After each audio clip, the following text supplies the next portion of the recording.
یہ کہانی شروع ہوتی ہے ہزاروں سال پہلے، جب ایک نیک، عادل اور طاقتور بادشاہ حضرت ذوالقرنین علیہ السلام دنیا کے مختلف علاقوں کا سفر کر رہے تھے۔ اللہ تعالیٰ نے انہیں علم، اقتدار اور حکمت عطا فرمائی تھی۔ اپنے سفر کے دوران حضرت ذوالقرنین علیہ السلام ایک ایسی جگہ پہنچے جہاں دو بلند پہاڑوں کے درمیان ایک کمزور اور مظلوم قوم آباد تھی۔ یہ قوم مشکل سے بات سمجھ پاتی تھی اور خوف کے سائے میں زندگی گزار رہی تھی۔ انہوں نے فریاد کرتے ہوئے کہا، اے ذوالقرنین، بے شک یاجوج و ماجوج زمین میں فساد پھیلاتے ہیں، تو کیا ہم آپ کے لیے کچھ خرچ مقرر کر دیں کہ آپ ہمارے اور ان کے درمیان ایک مضبوط دیوار بنا دیں؟ سورۃ الکہف 94۔ حضرت ذوالقرنین علیہ السلام نے ان کی پیشکش قبول کرنے کے بجائے نہایت عاجزی اور ایمان کے ساتھ جواب دیا، میرے رب نے مجھے جو اقتدار دیا ہے وہ بہتر ہے، تم بس طاقت کے ساتھ میری مدد کرو، میں تمہارے اور ان کے درمیان ایک مضبوط رکاوٹ بنا دیتا ہوں۔ سورۃ الکہف 95۔ پھر حضرت ذوالقرنین علیہ السلام نے حکم دیا کہ لوہے کے بڑے بڑے ٹکڑے لائے جائیں، یہاں تک کہ دونوں پہاڑوں کے درمیان کی پوری جگہ لوہے سے بھر دی گئی۔ اس کے بعد فرمایا کہ آگ جلائی جائے، اور جب لوہا دہکنے لگا تو اس پر پگھلا ہوا تانبا انڈیل دیا گیا۔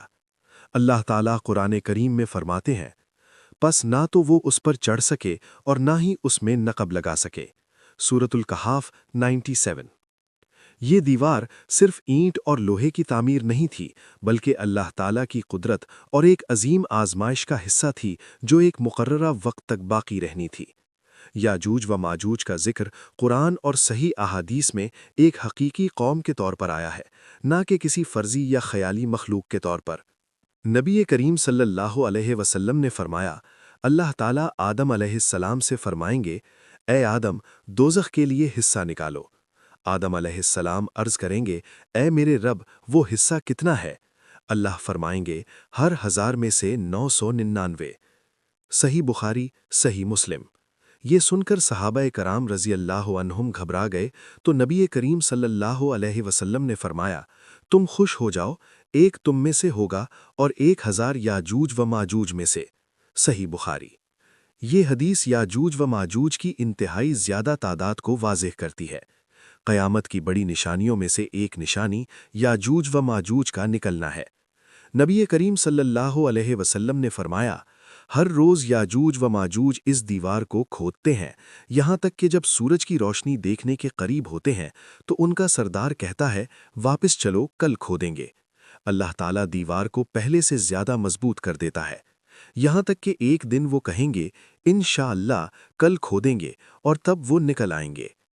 ان کا انشاءاللہ کہنا اللہ کے حکم کے نافذ ہونے کی علامت ہوگا۔